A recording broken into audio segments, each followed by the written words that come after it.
ఈరోజైతే ఎర్రకారం రెసిపీ చూద్దాము. సో, ఎర్రకారం దోసలు, ఎగ్ దోస అన్నిటికీ ఇది బాగా యూస్ చేస్తాం కదా నెల్లూరు స్టైల్‌లో. ఫస్ట్ అయితే నేను ఎండుమిర్చిని వాటర్‌లో ఒక హాఫ్ అన్ అవర్ నానేసాను. తర్వాత ఒక ఆనియన్, 2 చిన్న చిన్న టమాటోస్, పెద్దదైతే ఒకటి తీసుకోండి చాలు. అట్లా నానిన తర్వాత ఇవన్నీ మిక్సీకేసి తెల్లబాయలు కూడా వేసుకున్నాను.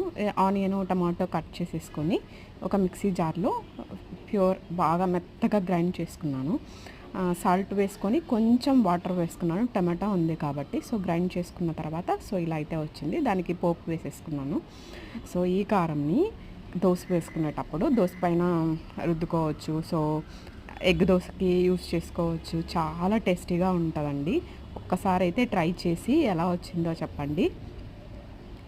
ఇట్లానే కాకుండా కొంతమంది కారం, చట్నీ 2 కలిపి కూడా వేసుకుంటుంటారు. ఒకసారి ట్రై చేయండి. Please like, comment, subscribe.